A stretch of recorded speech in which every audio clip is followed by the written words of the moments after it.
ocasions hagi encapçalat la candidatura del socialista, aquesta és una rutina, al contrari, estic com un nen amb sabates noves, amb unes ganes renovades de començar la campanya i d'explicar als ciutadans quin és el projecte socialista, que és un projecte que té futur per a aquestes comarques. Hem fet una gran feina amb el president Montilla aquests 4 anys que ho vam fer amb el president Maragall, i la feina que hem fet estem convençuts que serà ben valorada, però sobretot el que anem és a explicar un projecte de futur i de confiança.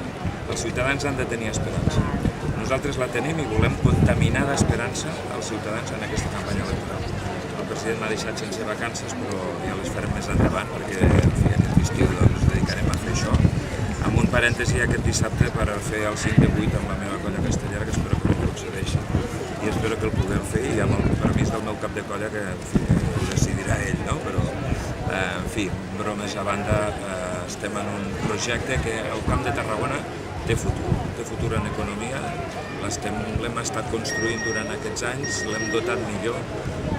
L'economia del Camp de Tarragona és diversificada i té futur per les nostres propostes socials, per la gent que més ho necessita, i té futur les nostres propostes ambientals. Economia, polítiques socials i ambientals són el que ens defineixen, i té futur, per últim, el nostre projecte d'una nació catalana que ha de ser, que en el conjunt de la Federació Espanyola ha de continuar tenint un gran paper com el que ha tingut fins ara, remodelant tot allò que calgui i seguint la feina que ha estat fent i que farem conjuntament amb ell en el